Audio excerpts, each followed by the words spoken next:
Thank you very much for those words, Mr. Rios. We're excited to have a fireside chat now with Maria Theofilaktidis, who is the Executive Vice President, Chief Compliance and Regulatory Officer at Scotiabank. She is responsible for effectively managing compliance risk across the Scotiabank Group. She's a chartered professional accountant and chartered accountant. She completed her Bachelor of Commerce and Bachelor of Accounting from South Africa and gained significant financial experience with KPMG in Canada and South Africa. Maria is a strong advocate for diversity and inclusion and is also the executive champion for women at Scotiabank. She's a proud Greek-Cypriot South African Canadian who is married with 3 beautiful children. Moderating the discussion with Maria, we're really excited to have Salma Salman join us on the stage as well. Salma recently joined TD Wealth Management as its VP and CFO. And prior to joining TD, Salma was with KPMG, where she was a partner and leader of their IPO services practice. Salma brings over 20 years of consulting experience in the financial services sector, having been a partner at KPMG for the last 12 years. She's developed extensive knowledge of regulatory matters, prospectus offerings, and disclosure requirements, amongst many other things. So ladies and gentlemen, please join me in welcoming both Maria and Salma to the stage.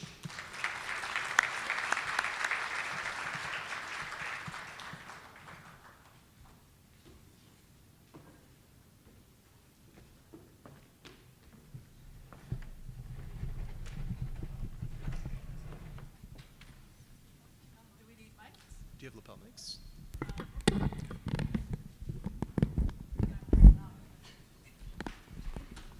Yes, we need. I think. I'll bring another mic for you. Yeah, we can. Oh God, this is loud. Okay. All right, let's just get one thing out of the way. It's perfectly okay from a person from TD Bank to be on a fireside chat with a person from Scotiabank. I did clear that. We are at different banks, but we are both KPMG alumni, so that's one thing in common. It shows you it's a small community in the financial world, and somehow we connect. And we all have journeys, and I was an immigrant many years ago, and Maria, you were an immigrant to Canada many years ago, and maybe we want to start with you sharing your journey and what it came about and what kept you going, and how do you find yourself here? So, you know, when a lot of people hear my resume, generally a lot of immigrants will say to me, but it doesn't sound like you had such a tough time. And I came to Canada 19 years ago, and like all immigrants, I had an objective for leaving my country of birth. So I was born and raised in South Africa, and I left the country for greater security, for my family, for greater opportunities, and for a future for myself and for my future family. And so the objective doesn't really change wherever you are. And for personal reasons, Canada was the choice for me, and it's not a choice I regret ever, because it is a great country to be living in. But when you look at the journey, it sounds like it was easy. But I have to say that Carmen and Joy are absolutely right. The benefit that we have as immigrants with a CPA or a CA is that you do have a leg up on many other immigrants. There is huge value and credibility that comes with the designation, but that doesn't mean your journey is just a smooth sail. So when I look at my journey, I was fortunate enough to transfer with KPMG. But it was a hard decision to make because I was pretty senior in South Africa at KPMG. I was running a practice. I was about to be partner. You move to the new country and you're back down. That ladder that you may have climbed, that place you thought you'd be, you're not there anymore. And it feels almost a little bit, you're taken aback by the fact that you have to reprove yourself. But at the end of the day, keeping in mind the objectives of why you leave and just picking yourself and moving forward, you kind of get over that. And so even though it's easier because my designation helped me, people still want to show me you can do it, right? And so that wasn't too difficult to do. And then the decision to move out of KPMG, where it's a safe place for me, I knew the processes, it was easy to demonstrate my skill, was another hard decision, because how do you prove now in a short period of time, because I'd just been in Canada 2 years, I just had my son, my second child, my first is my stepson. I just had a child, a whole different ball game, and now I was embarking on a whole new world for me. The only thing I'd known in my career was KPMG. And I tell this to people because I think it's important. I chose the decision to move to Scotiabank for many reasons: opportunity, career progression, things that are curiosity, really, of trying something new. And I took a 30% pay cut and probably less than a lateral move. But that didn't matter in the long run because you work for over 40 years. So I figured I'd had a little bit of runway to catch up. So sometimes in life you have to take a decision that's better for the long run with a bit of short-term pain. And then the journey during the career is then up to you. What do you put into it? How much curiosity do you have? How much are you willing to change and develop and grow so that you can prove to people you can do different things? And again, the value you have is your training and your designation. You have a leverageable skill that, together with many other of your soft skills, can take you wherever you want to go. And I think the value for me was I wasn't fixated on staying in one area or doing one thing, because it's difficult to move only one direction. There's many people that are trying to move in the same direction. So the opportunity to try different things. So I've gone from audit to finance, traditional financial accounting and reporting, for capital management in the bank, to chief accountant. There can't be more accounting than chief accountant. To retail risk management, to running the branch network, which has nothing to do with accounting, and to my current job as a compliance officer. But none of that is just handed to you. It's a lot of personal work and effort and ability to be flexible and agile and resilient, because things don't always go right all the time. So being able to pick yourself up and start all over again. And in that journey at the bank, I had my second child and still had to go through the stresses of the home life as well as work. But at the end of the day, you know, you can't let work get in the way of life. And so that's the journey that's mine.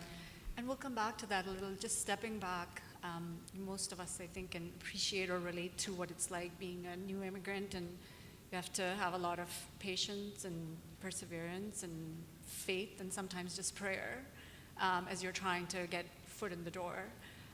So maybe talk a little bit about what is it that a new immigrant would need to sort of get a foot in the door, find a way in the door, what kind of skills, what kind of qualitative things that they need to think about. And well, I think the starting point is probably to do some of the really basic things.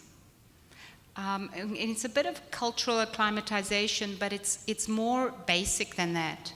Make sure that you reach out to your community, to the institute, the people that are here to help you, and make sure that your resume is Canadianized.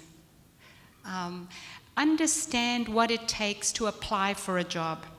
Where do you apply for a job? How do I even look for a job? Right? Some of those things that are simple things are very difficult when you have no network and you have no idea. Like, I would have no idea what to have done 19 years ago. And so leverage what you do have. You have community.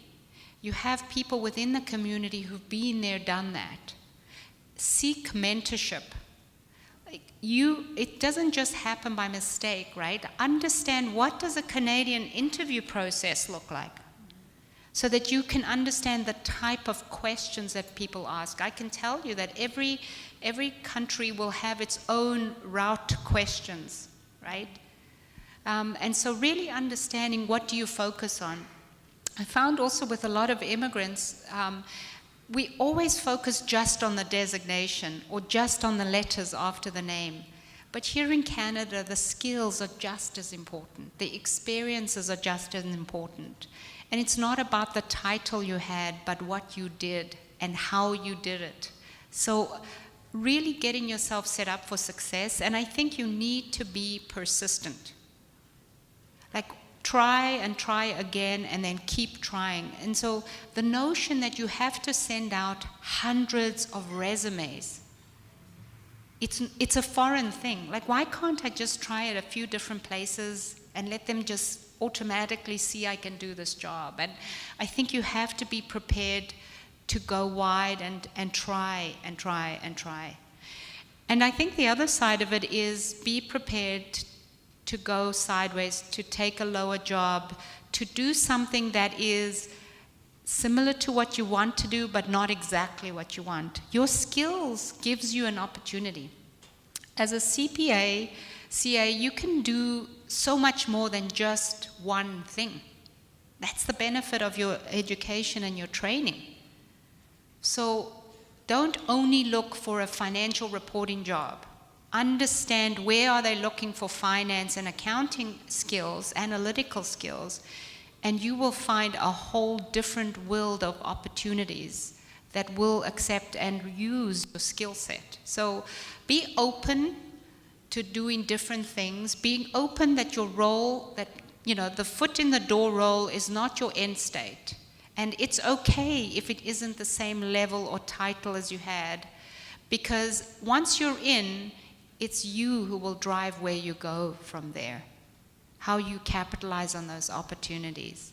And then that's just getting yourself through the door, and then you've got to make sure, like, I think the biggest skill that anyone should have, and Joy talked a little bit around language, but it's not just language, it's communication in general.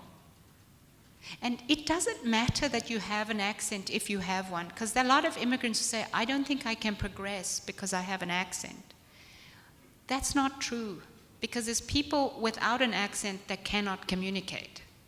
It really, it's about being concise, it's about being succinct, it's about being able to tell people what the point is without having to speak for 20 minutes. And so that communication is what shows up in your interview. It's what shows up as you demonstrate your skill set in the work environment. It shows up in how you lead your teams. Those are very valuable skills. And then, of course, making sure that your voice is at the table. So in that context of getting your foot through the door, I think that is very critical, that you let yourself have that optionality. I think that's absolutely right, because a lot of people find they're in very senior positions, depending on when they're moving, right, and immigrating. They're in senior positions in different countries, and when they come here, there's expectation gap, and it's tough, right, for you to... Well, it's very tough, but you know what I think is, if you keep in the back of your mind always the objectives of your immigration. Right. You know, why did you move? And then it makes it easier to make decisions along the way. I don't say it's easy, because I also felt a little bit, you know, unhappy with having to be seen to be more junior than I felt I was. But then when you start providing value to people, you quickly demonstrate your abilities, and then you become upwardly mobile, and opportunities will arise. Do you think that immigrants or members of visible minority generally have a harder time getting a foot in the door, all else being equal? You know, I think there's lots of studies that reflect biases that are embedded in our day-to-day, unintentional biases, because I think that's really the barrier for many in terms of diversity and inclusion. So truly achieving inclusion really requires us to, you know, make changes in the switch that's in the brain. So I think unconsciously there's lots of bias, whether you're a woman or invisible minority. So perhaps there are biases there that make it harder. But I also think we bring with us as immigrants our own cultural biases and our own cultural issues. So a lot of immigrants will not speak up when there's a hierarchical meeting, right? So with senior people, they tend to be very respectful, and that respectfulness reflects itself in not speaking their views. Well, if you choose, you need to understand the Canadian culture and understand that is not how the business environment works. So you have to, that's back to cultural acclimatization, understanding that it's not just actually disrespectful to raise your view or challenge. You just have to know how to do it, because there's ways to do things, back to communication. On the flip side of that, though, that same hierarchical cultural view can result in a leadership style that's not very positive in Canada.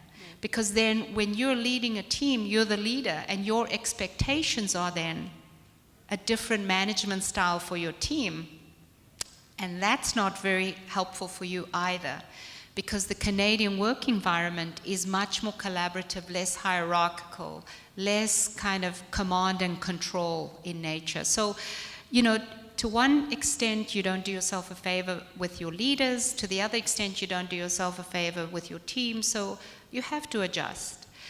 At the end of the day, though, and I say this very carefully, an immigrant isn't one type of person. We all come with our backgrounds, with our personalities, with our behavioral quirks.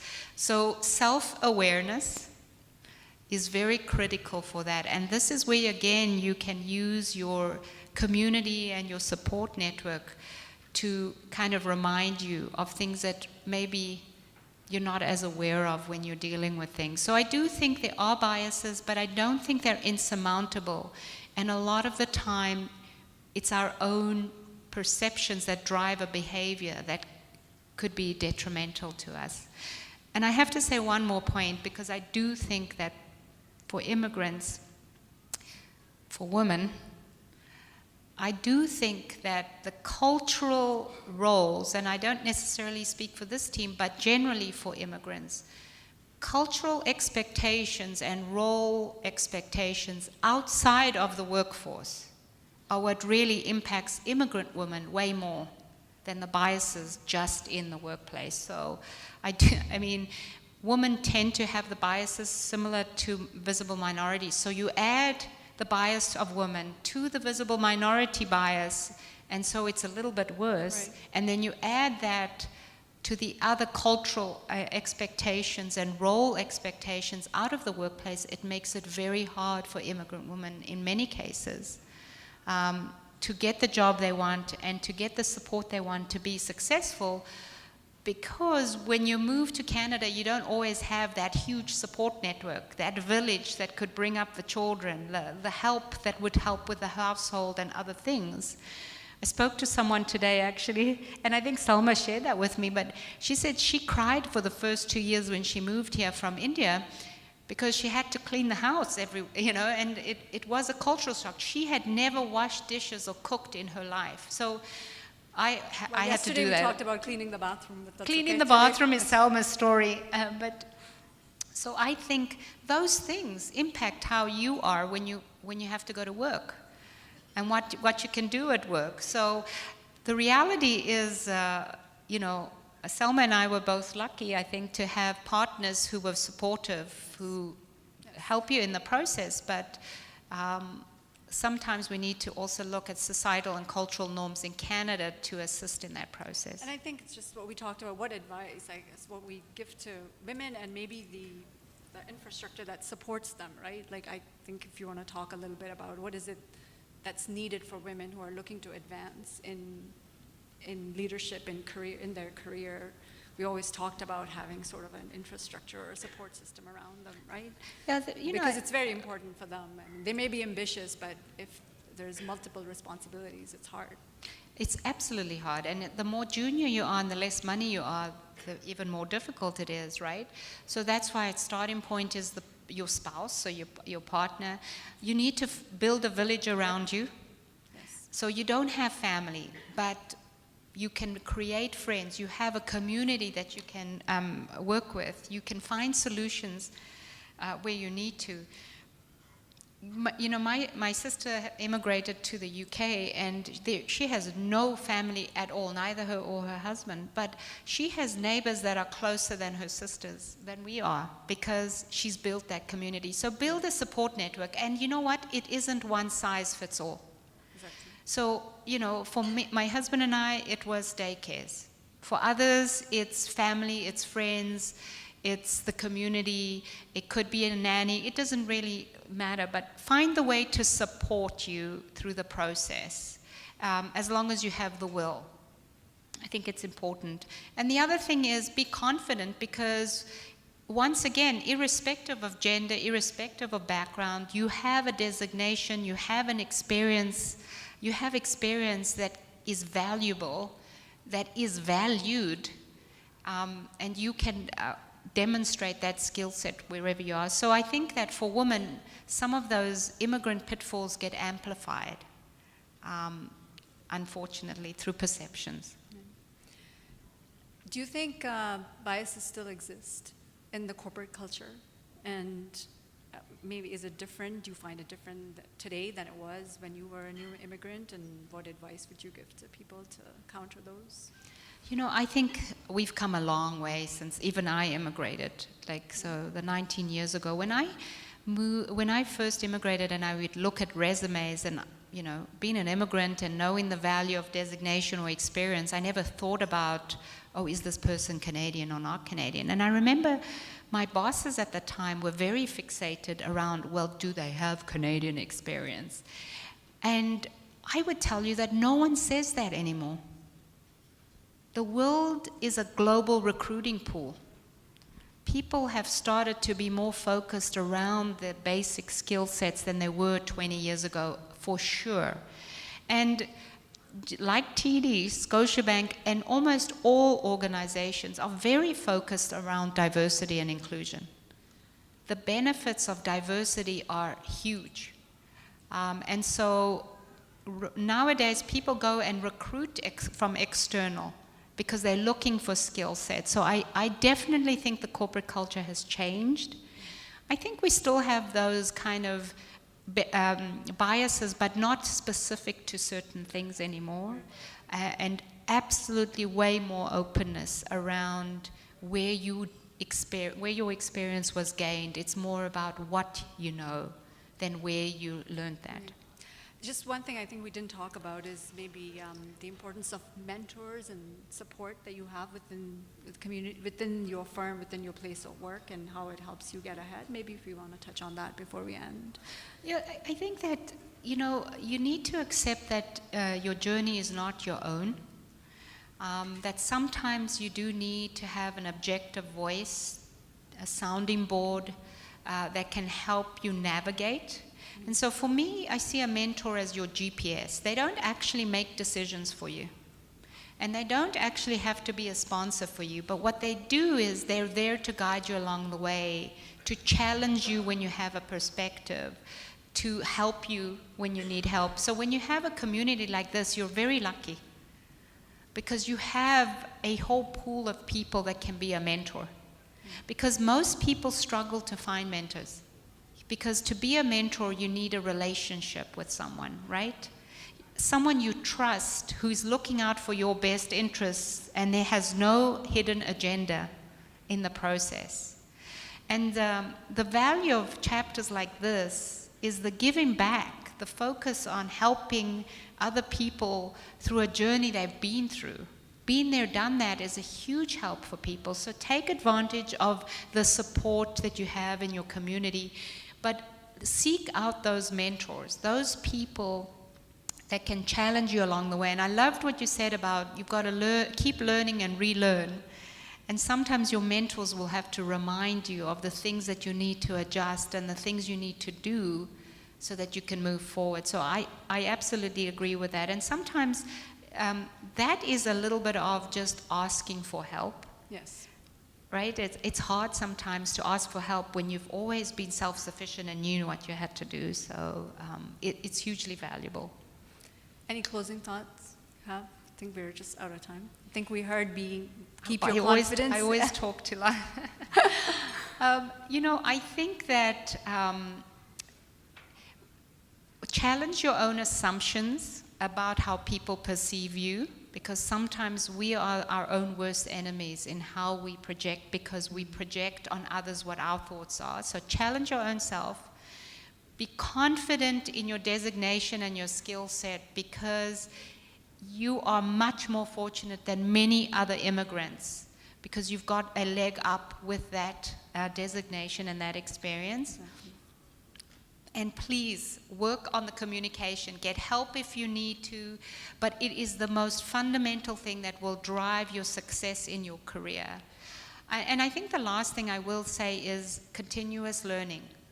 You never know it all, and you need to be prepared to learn a whole lot of new things in new areas to stay relevant as you go.